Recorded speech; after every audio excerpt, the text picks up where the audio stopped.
Rob J gave me an incredibly generous 1 year's worth of subscriptions on Patreon and brings you today's video.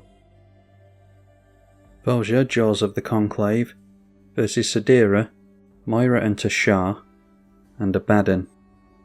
An okay hand, it's not great, but we'll try this one.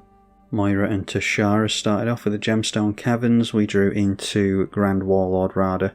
Exiled to the land a Songs of the Damned, Phyrexian Tower, and managed to cycle an Angel of Ruins, so grabs a Plains into hand. And the Plains was a Shadowy Backstreet, Basilisk Collar for the Rabbits player. Okay, another land for us. I'll just generically drop the Plains and pass. Rakdos Signet from Abaddon. Shadowy Backstreet played this turn and decides not to put anything in the bin. Then Cadira plays an Arcane Signet. Okay, a Damning Verdict. We should have a decent number of plus counters in this deck. Let's go Reflecting Pool, and I'll just set up with Rhythm of the Wild here. Ketramos into play is the first legend from this player. Phyrexian Arena dropped over here as well. And over here, Cadira is the first commander tip play. Wolverine Rider's going to get a lot of tokens out for us. Let's knock Summoning Sickness off the Mutavault, and then we might as well get down Grand Warlord Rada.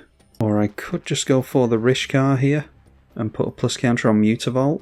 We could get plus counters on Mutavault easily enough at any other point, but Rishkar, it can enter with haste, can't it? I'll do that anyway. And it triggers, puts a plus counter on itself and the Mutavault, and then I'll swing into the left against Abaddon for 3, who loses 1 life at the beginning of the upkeep for the first time to the Phyrexian Arena Cryptolith Fragment. Sheoldred enters play and manages to have us sacrifice the Rishkar. They're down to 3 cards over here at least. And then next turn it's only 5 mana, but there need to be 8 or more cards in an opponent's graveyard, so should be fine with that flipping round for now.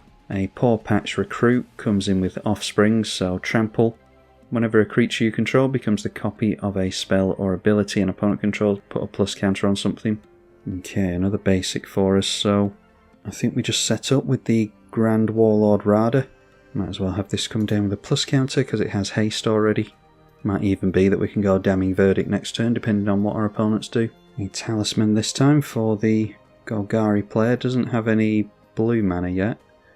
And there's a Venom Crawler. 2/2 lifelink. Whenever another creature dies, put a plus counter on it. That counts any creature on the battlefield. 4/5 with Menace to the left. Felidar Guardian enters and flickers the Sheoldred, so taking care of more edict effects and keeping the creatures out of play. So I think we do just have to go for a Damning Verdict and stop all this mess going on. Unless we go for Wolverine Riders maybe, and that way we can dodge the edicts. And then that would actually set us up quite nicely for starting to swing in with Voja. There's a Shaper's Sanctuary over here, so more avoidance from the targeted removal, which they are dodging at the moment thanks to the Sheoldred. A Hop to it as well creates 3 rabbit tokens. Noteworthy they've got a Yavimaya Hollow over here as well to regenerate something, but don't have too much mana at the moment. 1/1 swings in at us. Okay, just another land for us. So I think I will go for the Wolverine Riders, triggers during every upkeep, and that way we can hopefully sacrifice a token. Is this? Oh no, it does specify non-token. Alright, so that doesn't work the way I thought it might. In that case, I think it is just a Damning Verdict then. Takes care of everything except the Ketramos, of course. Abaddon keeping his hand full thanks to the enchantment, and Abaddon comes into play after the board wipe. Followed by Agent of the Shadow Thieves. So that is a background. Commander creatures have, whenever this creature attacks a player, if no opponent has more life, then put a plus counter on it, and it gains Death Touch and Indestructible. And they got themselves into a free Profane Shooter off that, because they had us all lose life from the Cryptolith Fragment, I'm guessing. Chromatic Orrery from the Legends player, or the Historic player, I should say. Although this is legendary as well as an artifact. And then Elish Norn stops the ETBs, which we're not too worried about at the moment, but I'm sure we've got plenty of ETBs in the deck that will switch off. Okay, the Rabbit player just passes through the turn, and you'll never guess what we drew into, another land. Let's make it a Forest Wolverine Riders this turn, I think, to set up for our commander next turn. And that might as well enter with a plus counter on it, I think. I don't think I'm not bothered about haste. Decent amount of damage should be dealt by Abaddon this turn. assuming that the rabbit player decides to stick it out, so he does go into the right. +1/+1 counter on it, so it will deal 6 commander damage. And then Great Unclean One will cascade for him into a Chaos Warp, and he Chaos Warped away the god there, so got him into a swamp. Indestructible, a bit more tricky to get rid of course. A See the Truth now. Look at the top 3 cards, 1 into your hand, the rest on the bottom. And there we see a cascade on that, so obviously if he cascaded into this he'd just draw a bunch of cards. And got himself some more card draw anyway. A free Ancestral Vision is draw 3 cards. He's emptying his library of the free suspend cards though. We did lose life to the Nargle, but he still has the least amount of life, so doesn't make any tokens over there. Moira and Teshar into play for the first time. So could see reanimation of the Sheoldred here, and triggered by a now Spell Bomb. Only 1 card left in hand. And is not targeting Sheoldred, instead is targeting Angel of Ruins. So goes after the Cryptolith Fragment and the Phyrexian Arena. I thought our Rhythm of the Wild might have been targeted there, but probably a good idea to go after his stuff. Of course it's double triggers from the Elesh Norn, so he's totally punishing the Grixis player, who now has no blue mana, thanks to the Talisman. Oh, he didn't have blue mana anyway. It was a Talisman of Indulgence, and the Rakdos Signet got exiled by the Angel as well. And the 5/7 hits him, and 4/7 was going to come in at us, but instead goes into the right. And then the final card in his hand he could play with the Chromatic Orrery, that is Drivnod. Is that the one that doubles up death triggers? Yes it is. Noteworthy it can become indestructible as well. He gets back a Felidar Guardian with his commander by casting the Legends, so Angel of Ruins is going to take out pretty much all the artifacts and enchantments, so we're no longer going to have haste on our commander unfortunately, which is a shame. That very much slows us down. Alright, this player just deciding to scoop before the targets are made, but he was pretty much going to lose his stuff anyway there. Then now Spell Bomb exiles the Abaddon's Graveyard, and he does put the black into that to draw, so he's got 1 card in hand again. And I thought he used the 5 mana from this previously. Or maybe this is what he flickered with the Felidar Guardian. Yeah, he got 2 flickers on that thanks to Elesh Norn, so flickered the Angel and the Chromatic Lantern, or Chromatic Orrery, meaning he could untap it. Anyway, the Riders, we won't make as many tokens now, but does still trigger on every upkeep. And that is Shalai and Halar. So let's go for the Gaia's Cradle first. Tap that down for a bunch. Get our commander into play, and then might as well drop the Shalai and Halar as well. Hopefully we'll be able to start dealing some damage next turn. And we could animate the Mutavault, but not going to do anything here. We need our commander to be able to attack. So we're very much projecting what we are looking to do over the next few turns, but hopefully our opponents won't be able to do anything. This player has only got 2 cards in hand next turn, although with his commander in play I'm sure he'll be able to do something obnoxious. Ugh, and a Blasphemous Act just wipes the board anyway. So yeah, that's us overextending. It's just been a very, very interactive game. Did manage to get himself into a Crumbling Necropolis though to fix his colours, so he'll have all of them available next turn. Our opponent snuck down an Ashen Rider there, which thankfully didn't get the free triggers, but yeah, went after the blue mana of this guy, so he's not above doing that apparently. A Farhaven Elf I don't think we're going to bother with here. It's a forest, and I think we can animate Mutavault to make Gaia's Cradle tap for mana, and just in for our commander, and see if we have any chance of getting back into this. Swing in to the left. Our opponent has an Evolving Wilds as well to help go and grab himself an island, followed by Whip of Erebos ready to reanimate stuff. He's only got the Great Unclean One in his graveyard.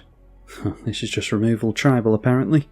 Solitude coming in, and he does have to pay the ward on that, which it looks as though he is doing, so it gets rid of our commander. Just one of those games where you can't keep anything in play. 5/5 swings into the left, gonna try and take out Abaddon before he can do any damage here. And then must have used the Phyrexian Tower there to sacrifice the Ashen Rider, so gets rid of the island again, and back into his commander, ready to reanimate the Ashen Rider again. Bramblewood Paragon. Do they still have access to Sheoldred? Yes they do, so we have to play around the fact that we can get rid of our non-token stuff here. I'll get down the Paragon and the Farhaven Elf. I'm not going to bother with Mutavault attacking this guy because it seems as though we need his help apparently. And you'll never guess what's played. Another board wipe. I mean, you just stop caring eventually, don't you? Still one card left in the Orzhov player's hand, but has plenty of mana left thanks to the Chromatic Orrery. So can still get down his commander and still has plenty of mana left to play a historic spell. And that's exactly what he manages to do, a Mimic Vat. Anyhow, reanimates the Ashen Rider, continues to go after the lands over here. And is this when it leaves or when it dies? This is when it dies, so it won't trigger again. 5/5 still going into the left though. It could kill it off with the Phyrexian Tower though, which is... yeah, it still goes into exile, but he'll get the extra mana from it at least. But doesn't use it on anything, so... passing the turn with 0 cards in hand. A stomping ground for us. Don't even know how much our commander is now. That is 9 mana. So with that land that we just got into, we can shock that in, animate the Mutavault, and then play our commander as well. Don't suppose we needed to activate the Mutavault there, but can sometimes be a useful trick to play there. Again, not going to attack into the left. Just need to pray that we actually keep our commander in play, which I'm under no illusion will happen. Our opponent might top deck into a land over here, so we can't continue to reanimate stuff. Just need to dodge another board wipe from this guy. Still continues to be unlucky with the colours. He's got 5 lands in play and still no islands. 4 cards available. Portal to Phyrexia. How many wipes is that now? 3? 4? And it is a historic permanent as well, so Drivnod is going to be reanimated. You can only do this at sorcery speed, so I'm not sure what he's holding up mana for. He could have gained a little bit of life with this, but decided to hold something in hand. Okay, he just played a Rakdos Charm, exiling the graveyard here, so that's good. We still lose our commander, so it's back to the command zone again. So what are we on, 11 now? Which we can still afford, but we just need to actually get round a turn cycle with our creatures intact. 4/5 to the left, and nothing to reanimate next turn, not on his side of the field. Anyway, he can reanimate from any graveyard with Portal to Phyrexia. Okay, Incubation Druid will be good to get plus counters on, but I just want to get my commander down again here and actually try to do something.